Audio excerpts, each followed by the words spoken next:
Hello friends, welcome to शिक्षा ज़िंदगी, B part of it. मैं हूं आरपी और मैं आप लोगों को फिर से एक बार स्वागत करता हूं पूरे दिल से शिक्षा ज़िंदगी पे। फ्रेंड्स, हम लोग पढ़ रहे थे रियल नंबर यानी कि वास्तविक संख्या। हम लोग अभी ये वास्तविक संख्या क्लास 10 के जो बोर्ड एग्ज़ाम होने वाला है उसको ध्यान में रख करके पढ़ रहे हैं फ्रेंड्स। इसीलिए रियल नंबर से रिलेटेड हम लोग वही प्रॉब्लम सॉल्व कर रहे हैं जो क्लास 10 में ज़रूरी है। तो हम लोग पिछले क्लास में पढ़े थे फ्रेंड्स कि √3 कैसे एक अपरिमेय संख्या होता है। ओके फ्रेंड्स, और मैंने आप लोगों को बोला था कि इसी तरह से √2 को भी प्रूव कर सकते हैं, √5 को भी प्रूव कर सकते हैं, अगर √7 रहे तो भी प्रूव कर सकते हैं। तो फ्रेंड्स, ज़्यादा समय ना लेते हुए आज हम लोग प्रूव करेंगे कि √5 कैसे एक अपरिमेय संख्या है। और ये सवाल आप लोगों के एग्ज़ाम में समझिए एक तरह से पेपर में छपने वाला है फ्रेंड्स, क्योंकि ये जो सवाल है वो बहुत इम्पोर्टेंट सवाल है फ्रेंड्स। हर साल किसी न किसी रूप में ये सवाल आते रहता है। तो आज हम लोग सिद्ध करेंगे कि √5 एक अपरिमेय संख्या कैसे है। तो इसको सिद्ध करने के लिए सबसे पहले हम लोग मान के चलेंगे फ्रेंड्स, मान के चलेंगे कि √5 एक परिमेय संख्या है। बोलोगे आप ये कैसे मान लिए सर?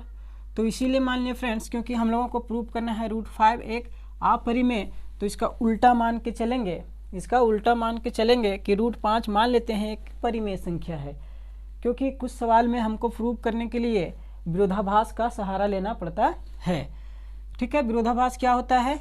जैसे बोलेंगे कि आप चोर हो तो मैं बोलूँगा कि आप सिद्ध करके दिखाओ, यदि सिद्ध नहीं हो पाया तो मैं चोर नहीं निर्दोष रहूँगा। तो उसी तरह से हम लोग √5 को प्रूव करना है अपरिमेय। तो मान के चलेंगे कि √5 एक परिमेय है, और परिमेय मान के चलेंगे तो लास्ट में कुछ ऐसा कंडीशन निकल के आ जाएगा जिससे पता चलने लगेगा कि नहीं, जो ये हम मान के चले हैं √5 परिमेय वो बात बिल्कुल गलत है, क्योंकि ये परिमेय का कंडीशन सेटिस्फाई नहीं करने लगेगा फ्रेंड्स।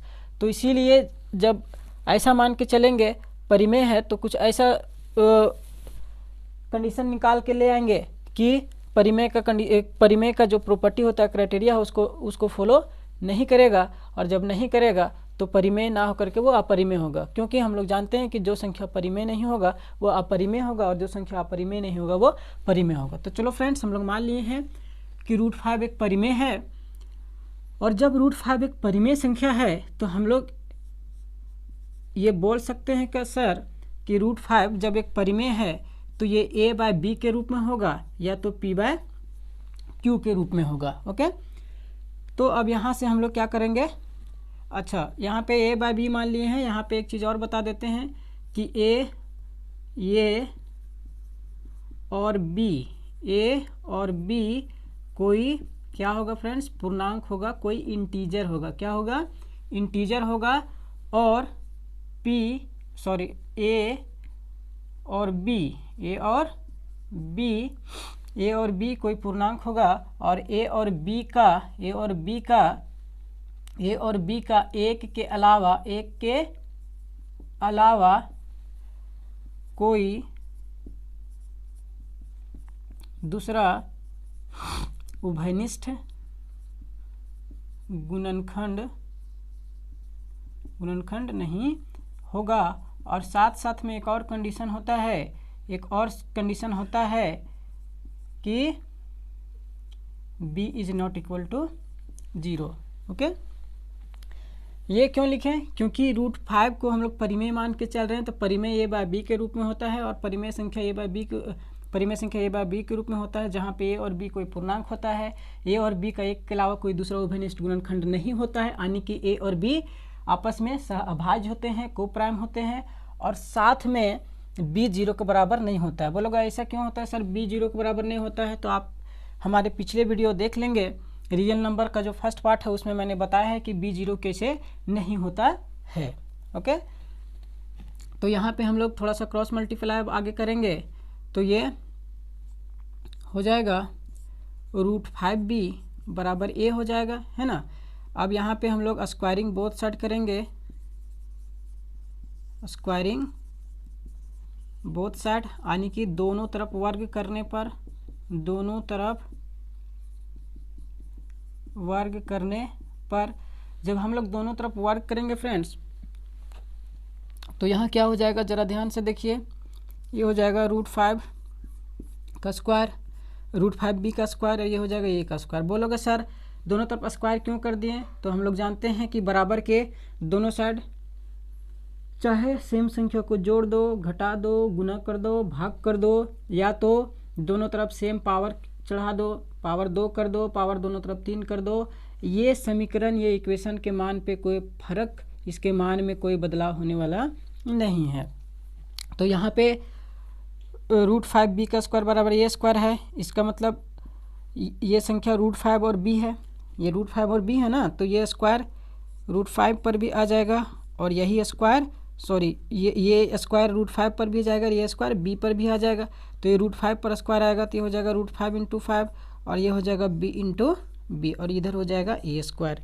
ओके, तो ये हो जाएगा √5 और 5, √5 और √5 गुना होकर के क्या हो जाएगा 5। अब बोलोगे सर ये गुना नहीं समझ में आ रहा है फ्रेंड्स, तो जिनको जिनको रूट का गुना में, भागा में, जोड़ में, घटाव में दिक्कत होगा वो लोग कमेंट करेंगे, तो मैं डेडिकेटेड वीडियो बना दूंगा कि रूट में अधिक कोई संख्या है तो उसकी जोड़, घटाव, गुना, भागा कैसे करते हैं, लेकिन कमेंट करके बताइएगा तब। तो √5 गुने √5 5 हो जाएगा, और b गुने b स्क्वायर हो जाएगा, ये स्क्वायर। यहाँ से क्या पता चल रहा है फ्रेंड्स, यहाँ से पता चल रहा है कि ये स्क्वायर 5 से विभाजित है, 5 से विभाजित है। बोलेगा सर ये बात आप क्यों बोल दिए, ये बात हम इसलिए बोल दिए हैं फ्रेंड्स क्योंकि देखो ए स्क्वायर किसके मल्टीपल में है, ये ए स्क्वायर मल्टीपल है 5 × b के स्क्वायर, यानी कि 5 के मल्टीपल में है। बोलोगे कैसे 5 का मल्टीपल हो गया सर, तो ये स्क्वायर बराबर यहाँ है 5b स्क्वायर, और देखो तो ये फ्रेंड्स ये तो 5 है यार, b स्क्वायर, b क्या है, कोई इंटीजर है, कोई पूर्णांक है, तो किसी पूर्णांक का स्क्वायर भी कोई पूर्णांक होगा। मान लीजिए ये b होता 10, b होता 10, तो यहाँ 10 का स्क्वायर होता यानी कि ये होता 100। देखो तो फ्रेंड्स 5 × 100 हो जाएगा, यानी कि ये स्क्वायर किसके पहाड़ा में है, 5 के पहाड़ा में है, 500 बार गुना है। ओके, या इसका मतलब ये स्क्वायर 5 से विभाजित है। और अगर और अच्छा से समझना है, पूरा डिटेल में समझना है, तो इसका पिछला वीडियो ज़रूर देखिएगा जो √3 को हम लोग प्रूव किए हैं आप परी में, उसमें मैंने पूरी तरह से और डिटेल से समझाया है फ्रेंड्स। तो ये स्क्वायर बराबर, यानी कि इसका मतलब 5b स्क्वायर बराबर ए स्क्वायर हो गया, इसका मतलब हो गया ए स्क्वायर 5 से विभाजित होगा। और जब ए स्क्वायर 5 से विभाजित होगा, ये स्क्वायर जब 5 से विभाजित होगा, ये स्क्वायर जब 5 से विभाजित होगा, सिंस ए स्क्वायर 5 से विभाजित है, इसका मतलब इसीलिए ये भी 5 से विभाजित होगा, ये भी 5 से विभाजित होगा दोस्तों। बोलोगे अब ये बात कैसे बोल रहे हैं सर, तो हम लोग जानते हैं कि किसी संख्या का स्क्वायर यदि किसी प्राइम नंबर से, यदि किसी अभाज्य संख्या से विभाजित है, तो वो संख्या भी उस प्राइम नंबर से विभाजित होगा। ये बात हमने बताया है, और ये परी में 1.3 भी है, आप लोग को पढ़ना, जो सिलेबस कट करने के बाद इन साल पढ़ना नहीं है, इसीलिए इसका प्रूवमेंट नहीं बता रहे, बस यहाँ याद रखोगे जो हम अभी स्टेटमेंट बोले हैं उसको। तो ये स्क्वायर 5 से विभाजित है, तो ये भी 5 से विभाजित होगा। और जब ये 5 से विभाजित होगा, इसका मतलब हम लोग क्या बोल सकते हैं सर, इसका मतलब हम लोग बोल सकते हैं सर ये 5 के पहाड़ा में होगा, ये 5 के पहाड़ा में होगा, क्योंकि यदि ये 5 से विभाजित है तो पक्का जो ये है वो 5 के पहाड़ा में है, तभी विभाजित हो रहा है। कहने का मतलब यदि 12 3 से विभाजित है तो 12 3 के पहाड़ा में होगा, वरना नहीं होगा। यदि 20 2 से विभाजित है तो 20 2 के पहाड़ा में होगा, वरना नहीं विभाजित होगा। यानी कि किसी संख्या से वही संख्या विभाजित होती है जो उस संख्या के पहाड़ा में होती है, जो उस संख्या के टेबल में होती है। ये बहुत इंपॉर्टेंट बात है, याद रखिएगा। तो यहाँ पे हम बोल रहे हैं फ्रेंड्स कि ये 5 से विभाजित है, इसका मतलब ये 5 के पहाड़ा में है, और ये जब 5 के पहाड़ा में है फ्रेंड्स, तो ये को हम लोग 5 के पहाड़ा के रूप में लिख सकते हैं, मल्टीपल के रूप में लिख सकते हैं। इसीलिए हम लोग मान लिए हैं अब ये बराबर 5c मान लिए। बोलोगे c क्या है सर? तो पहाड़ा में है, इसका मतलब 5 का है 5, 5 दूनी 10। देखो तो फ्रेंड्स 5 का पहाड़ा कैसे बढ़ता है, या तो 5 का 1 गुना होगा, या तो 5 का 2 गुना होगा, या तो 5 का 3 गुना होगा, या तो 5 का 4 गुना होगा, या तो 5 का 5 गुना होगा, या तो 5 का 6 गुना, इसी तरह से बढ़ते जाएगा। यानी कि जो कितना बार गुना होगा, यानी कि कोई इंटीजर के बारे में गुना होगा। तो इसका मतलब c क्या है फ्रेंड्स? इसका मतलब c क्या है? इसका मतलब c कोई पूर्णांक है। इसका मतलब c कोई पूर्णांक है। ओके, यहाँ तक बात क्लियर है। और जब c कोई पूर्णांक है फ्रेंड्स, तो देखो तो इसको भी हम लोग थोड़ा सा सॉरी, ये बराबर 5c हो गया। अब इस बात को, ये बराबर 5c वाला बात को हम लोग यहाँ पे बैठा देंगे फ्रेंड्स अपने सुविधा के लिए। इसे यदि हम लोग समीकरण 1 बोले तो कोई दिक्कत नहीं है। तो देखो तो अपने सुविधा के लिए हम लोग बोल दिए हैं 5b² बराबर ये स्क्वायर समीकरण 1 मान लिए, और ये का मान हम लोग 5c मान लिए हैं। कैसे माने भी पता चल गया। तो देखो तो इसको ये बराबर 5c समीकरण 1 में रखने पर, समीकरण 1 में यदि ये बराबर 5c रखेंगे तो क्या होगा फ्रेंड्स? देखो तो हो जाएगा बायां साइड 5b² और दाहिना साइड हो जाएगा a² है, यानी कि ये जगह पर 5c है तो 5c का स्क्वायर हो जाएगा। तो ये हो जाएगा 5b का स्क्वायर बराबर, ये देखो फ्रेंड्स 5 और c दो संख्या का स्क्वायर है, तो ये स्क्वायर इस पे भी आ जाएगा, स्क्वायर इस पे भी आ जाएगा। तो ये हो जाएगा 5 का स्क्वायर यानी कि 25, और c का स्क्वायर c का स्क्वायर तो c² लिख दो उसी तरह से। ठीक है, अब देखो तो b² बराबर आ गया 25, और 5b के साथ गुना में था, इधर जाता तो भागा में होता, और ये c² यहाँ से हो जाएगा b² बराबर 5 × 5 = 25 यानी कि 5c², यानी कि b² देखो तो किस रूप में हो गया? b² हो गया 5 × c², यानी कि b² भी 5 के पहाड़ा में हो गया, क्योंकि c कोई पूर्णांक है तो पूर्णांक का स्क्वायर पूर्णांक होगा, और 5 × कोई पूर्णांक, इसका मतलब 5 का ये पहाड़ा है, 5 का ये पहाड़ा है, 5 × कोई का पूर्णांक, किसी पूर्णांक का स्क्वायर। तो ये मान लो 10 होता c, तो 10 दें के 100 यानी कि 5 × 100 यानी कि 5 के पहाड़ा में है।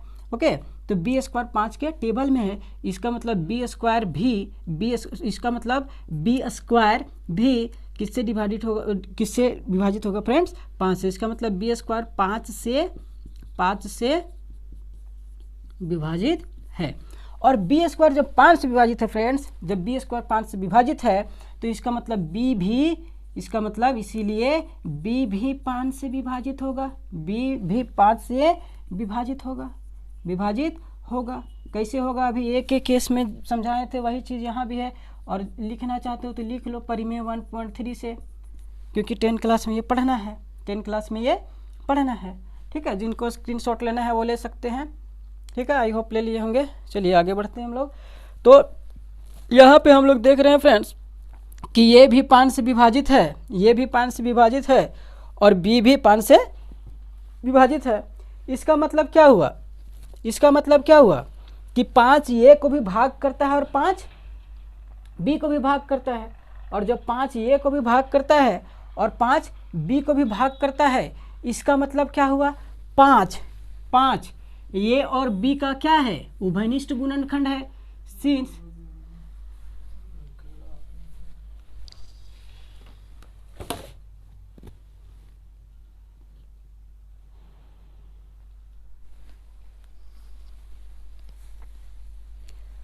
हेलो फ्रेंड्स, थोड़ा सा टेक्निकल एरर के कारण थोड़ा सा रुक रहे हैं फ्रेंड्स। वीडियो को थोड़ा आप लोग स्किप करके देखेंगे, वीडियो को थोड़ा सा आप लोग स्किप कर लेंगे फ्रेंड्स, थोड़ा सा बढ़ा लेंगे स्पीड, थोड़ा सा स्पीड बढ़ा लेंगे फ्रेंड्स, थोड़ा सा स्पीड बढ़ा लेंगे फ्रेंड्स। और जब ये भी 5 से विभाजित है और b भी 5 से विभाजित है, इसका मतलब क्या हुआ फ्रेंड्स? इसका मतलब हुआ कि a और b का 5 एक उभयनिष्ठ गुणनखंड है। ये और b का 5 एक उभयनिष्ठ गुणनखंड है। अंग्रेजी में बोले तो a और b का 5 एक कॉमन फैक्टर है ना। और जब a और b का कोई कॉमन फैक्टर आ गया, a और b का कोई कॉमन फैक्टर आ गया, इसका मतलब क्या हुआ? ए और बी परिमेय नहीं होगा, क्योंकि साफ साफ बोलता है ए और बी का कोई एक के अलावा दूसरा उभयनिष्ठ गुणनखंड नहीं होना चाहिए, कोई दूसरा कॉमन फैक्टर नहीं होना चाहिए। इसका मतलब ए बाय बी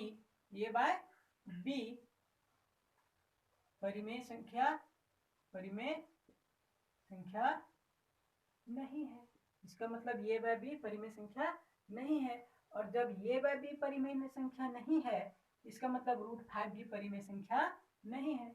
इसीलिए √5 भी परिमेय संख्या नहीं है। बोलोगे क्यों नहीं है √5? ए बाय बी नहीं, ए बाय बी परिमेय संख्या नहीं है तो √5 भी परिमेय संख्या नहीं है। क्यों बोल रहे हैं? क्योंकि ए बाय बी के बराबर ही तो √5 है ना, ए बाय बी के बराबर ही √5 माने ना। और अगर ए बाय बी परिमेय संख्या नहीं है, इसका मतलब √5 भी परिमेय संख्या नहीं है। और जब √5 परिमेय संख्या नहीं है फ्रेंड्स, तो याद करो वैसी संख्या जो परिमेय नहीं होती है वो क्या होती है? अपरिमेय। इसीलिए √5 एक अपरिमेय संख्या है। ओके फ्रेंड्स, तो मैं आशा करता हूँ कि आप लोगों को जो समझाए हैं √5 एक अपरिमेय संख्या है, ये बात पूरी तरह से दिमाग में छप गया होगा। और फ्रेंड्स, यदि आपको हमारी टीम के द्वारा किए गए मेहनत, शिक्षा जिंदगी के सभी शिक्षकों के द्वारा किए गए मेहनत अगर आपको अच्छी लग रही है फ्रेंड्स, तो वीडियो को शेयर करना ना भूले फ्रेंड्स। ज़्यादा से ज़्यादा शेयर करें फ्रेंड्स, ताकि ज़्यादा से ज़्यादा लोगों को इनसे फायदा हो सके फ्रेंड्स, और ज़्यादा से ज़्यादा लोगों को हम लोगों के द्वारा कुछ भला हो सके फ्रेंड्स, उनके ज्ञान में कुछ बढ़त हो सके फ्रेंड्स, उनके ज्ञान अर्जन में कुछ वृद्धि हो सके friends. Okay friends, thank you for watching.